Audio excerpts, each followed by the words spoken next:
Tenemos al diputado nacional Pablo Cosimo. ¿Cómo le va, diputado? Buenas tardes. Buenas tardes, Cristian. ¿Todo bien? ¿Todo tranquilo? Todo bien, muchas gracias. Bueno, un amigo de la casa, ¿no? Prácticamente sí, de aquí. Sí, siempre, la verdad que un gusto estar con la gente que pasa a Salta, que siempre han abierto las puertas para poder transmitir lo que uno viene haciendo. Un tema bastante particular esto, lo que está ocurriendo con el presupuesto 2018. Es tan así como que tenemos obras y algunas no han aparecido y ni van a aparecer, por ejemplo, algunas rutas que tendrían que estar terminándose el año que viene.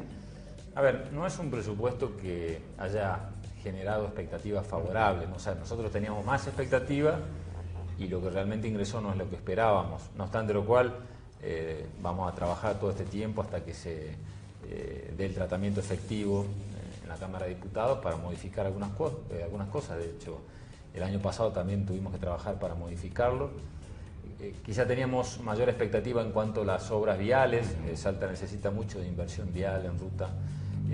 Se había puesto mucha expectativa en lo que es la autopista de acceso a Salta, que une Rosario de la Frontera, Metán, la rotonda Güemes, hasta el límite con Jujuy, que era una obra que había sido comprometida, que incluso los vecinos estaban discutiendo si pasaba o no pasaba. Si pasaba por dónde, y nos vemos con que dentro del listado de obras que están financiadas al 100% por el Estado Nacional no se incluye, y dentro de aquellas obras que tienen financiamiento privado y público, ahí está mencionada, pero de 5.000 millones de pesos que sale la obra, solamente hay 40 millones de pesos, con lo cual esto apenas alcanza para terminar el proyecto ejecutivo.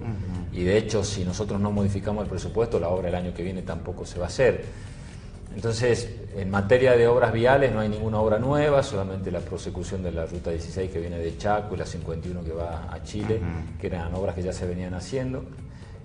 Tampoco está la playa de transferencia de cargas de Güemes, que era una expectativa en cuanto al funcionamiento del ferrocarril Belgrano. Las obras del ferrocarril Belgrano vienen del sur hacia el norte, recién están las obras en Santiago del Estero iniciándose la segunda etapa, con lo cual hasta el año que viene no vamos a tener novedades en definitiva. Calculo que en Salta no, entonces, bueno, vamos a trabajar. Bastante problemático sería. Sí, desgraciadamente yo digo que no es solamente patrimonio de este gobierno, a todos los gobiernos nacionales en algún momento de su desarrollo le gana la cuestión centralista de priorizar los lugares donde hay más habitantes y mayor cantidad de votos, a mi entender, ¿no? Y este es un año electoral y el año que viene ya se piensa en el 2019, y esa dinámica nos termina perjudicando claramente a la gente del NOA y del NEA. La situación que yo planteo para Salta es la misma que plantean los jujeños, catamarqueños, tucumanos, formoseños. El NOA y el NEA tiene un grado de inversión en infraestructura mucho menor a lo previsto, porque por ahí uno escucha y dice, bueno, Salta va a recibir el 30% más de dinero de inversión o de gastos del Estado Nacional en Salta. Sí, pero cuando vos abrís el gasto, parte de ese 30% es porque se recauda más porque hay inflación, parte es destinado a que funcionen organismos nacionales, y cuando uno entra en la parte concretamente de obras, y esto es objetivo, no es porque lo diga yo, vos vas a la columna de vivienda, hay menos dinero este año que el año pasado, vas a la columna de plan hábitat, hay menos este año que el año pasado. En la parte de los refuerzos presupuestarios de la UNSA, que había un refuerzo de 40 millones de pesos, no está. Nosotros habíamos logrado gestionar un aporte extraordinario para las provincias de 5.000 millones de pesos por el Fondo Federal Solidario de la soja, que eran obras para municipios, eso tampoco está. Entonces, bueno, ya estábamos hablando con diputados de distintas provincias que plantean lo mismo, y bueno, vamos a trabajar dentro de la comisión. ¿Y esto se puede frenar? O sea, sí.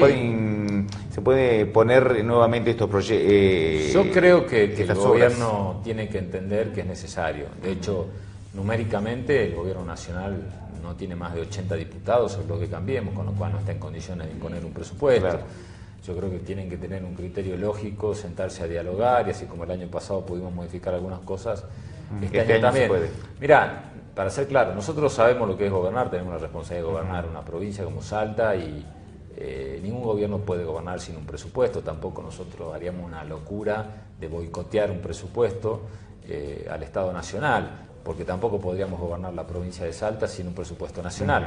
Lo que sí vamos a trabajar hasta el final para hacer las modificaciones necesarias, porque tal cual está este presupuesto no se puede votar, pero si le hacemos algunas modificaciones que nosotros vamos a proponer como sugerencias, que las tenemos, sí, de hecho, te cuento, esta mañana estuve reunido con la gente del INTA, sí, y bueno, ellos me decían preocupados, hay un ajuste, una quita de más de 200 millones de pesos en todo el país del INTA y eso le perjudica lo que es la tarea de investigación, exploración, becas.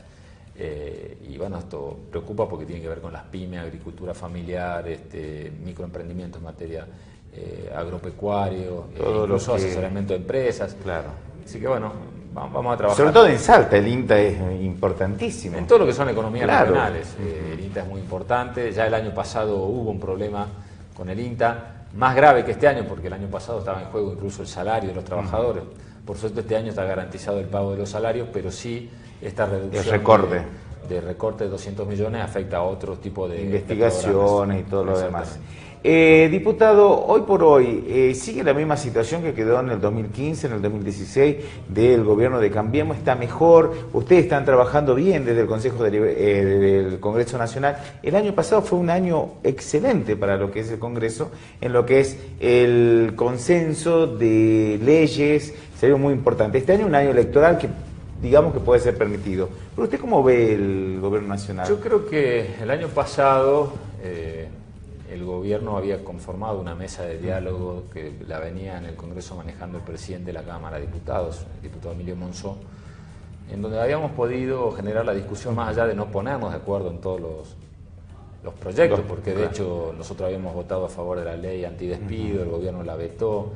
En su momento nosotros, cuando se aprobó la ley de reparación histórica a los jubilados, votamos en contra de que se vendan las acciones de ANSES, o en el blanqueo de capitales nosotros votamos en contra de que los familiares de los funcionarios puedan blanquear capitales, y el presidente Macri, a nuestro criterio de manera muy errónea, por un decreto simple lo cambió, o cuando estuvimos en contra de la designación de los jueces de la Corte por decreto. Hemos tenido diferencias, pero también esa mesa de diálogo nos permitió trabajar algunas cosas en común, como la ley de PYME, que la hemos trabajado bien, la ley de emprendedores. En su momento hubo una discusión con ganancias, pero después nos terminamos poniendo de acuerdo. Desgraciadamente este año, creo que por problemas políticos de Cambiemos, se lo retiró un poco de la esfera del diálogo al presidente de la Cámara de Diputados, Emilio Monzó. Claramente hoy quien es jefe de gabinete, Marcos Peña, ocupa un rol mucho más protagónico. Y creo que eso ha quitado diálogo. Hoy, la verdad que lamentablemente no es el mismo tipo de relación en cuanto a la posibilidad de ponernos de acuerdo. De hecho, el hecho que el presupuesto haya ingresado con estas graves dificultades de infraestructura tiene que ver con eso, porque nosotros veníamos planteando ya algunas cosas que había que cambiar. Y a nosotros nos preocupa este tema de centralizar tanto la inversión en el centro del país, ¿no? Entonces, digo... e incluso el apoyo político que dio el gobierno nacional al reclamo de la provincia de Buenos Aires en cuanto al fondo de infraestructura del conurbano bonaerense, que eso, en el caso de hacerse lugar al pedido de la gobernadora de la provincia de Buenos Aires, para nuestra provincia representa 2.500 millones de pesos menos. Entonces creo que al gobierno nacional lo está ganando una visión demasiado centralista que claramente no tiene en cuenta la necesidad de obras de infraestructura y de desarrollo en el norte. Con estos errores, ¿podríamos decir que se está rearmando nuevamente el peronismo en lo que podría llegar a nacer la figura de Urtubey, como el que va uniendo, el que tiene todos los intereses, no hacer el centralismo que usted está diciendo? Mirá, yo primero diría que ojalá que el gobierno revierta los errores, porque nadie sale perjudicado si este gobierno fracasa en sus políticas de Estado. O sea, todos vivimos en el mismo país, con lo cual... a nosotros lo que quisiéramos que el gobierno acierte en las medidas para que a todos nos vaya bien. La recuperación del peronismo depende más que todo, más que del gobierno, depende de nosotros mismos. O sea, creo que el peronismo tiene que entender que a partir de la derrota de diciembre del 2015 hay cosas que hay que cambiar. Hay cosas que se puedan haber hecho mal, otras que se puedan haber hecho bien, pero viene una etapa distinta en la Argentina. Creo que hay cambio de generaciones en cuanto a los dirigentes, cambio de expectativas, la sociedad va planteando también algunos cambios. Si seguimos haciendo lo mismo, no tenemos por qué pedirle a la gente que cambie. En ese sentido, digo, el peronismo tiene que decidir, o vuelve a hacer un proyecto político que represente a la mayoría de la sociedad, todos los sectores se sientan representados, o se queda representando un sector determinado minoritario. El gobernador Urtubey en este sentido viene planteando esto, ¿no? que el peronismo debe recuperar la agenda, que no es la discusión de poder entre dos o tres dirigentes, es la discusión de los problemas reales que estuvimos hablando con vos. Si el peronismo entiende que esta es la agenda de los problemas, va a recuperar su relación con gran parte de la sociedad. En ese marco, en un nuevo peronismo, nuevo por los protagonismos, ¿no? Con las bases ideológicas de siempre, el gobernador Urtubey tiene muchas posibilidades de referenciarlo. Pero también hay que hacerse, ¿no? Modernizarse, podríamos decirlo, estos tiempos que corren, ¿no? Sí, a ver, la modernización tiene que ver con saber interpretar las necesidades del momento. Claro. Pero también creo que es importante que uno tenga sus raíces.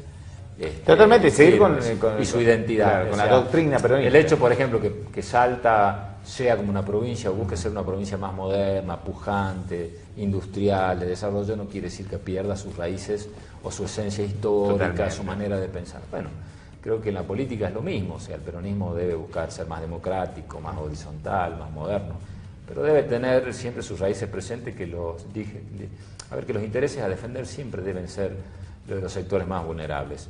En definitiva, los intereses son de toda la sociedad, pero a veces son momentos de poner prioridades, ¿no? Y creo que en la Argentina hace falta alguien que dé que la dé vuelta como una media a la organización del país y saber priorizar ahora a los sectores que realmente necesitan más desarrollo. Por eso, cuando nosotros le decimos a la gente que nos acompañen a la lista Unidad de Renovación, que lleva a Andrés Soto y a Liliana Guitián como candidato, es porque entendemos que es el proyecto para Salta. No es el proyecto de un dirigente nacional ni de otro dirigente nacional, no es un proyecto de una vereda de la grieta ni de otra vereda de la grieta, son etapas que debemos superar los argentinos y creemos que es la oportunidad de generar un proyecto de todos. Este es el comienzo, puede ser el comienzo. Yo creo que sí, esta elección puede plantear una apertura de un camino en la Argentina en donde los salteños y el norte tengan mucho para aportar. Yo soy muy optimista sobre el rol de un proyecto nacional que puede nacer en Salta. Al mediodía estuvo reunido con las 62 organizaciones peronistas. ¿Cuál fue el motivo? Bueno, hay cierta preocupación por determinados dirigentes y sectores vinculados al movimiento obrero, a los trabajadores, sobre una eventual reforma laboral. Por ahí hay versiones de que... Hay versiones, justamente esa era la pregunta. De que el gobierno estaría por remitir un proyecto que perjudique el derecho de los trabajadores para minimizar costos a determinadas empresas.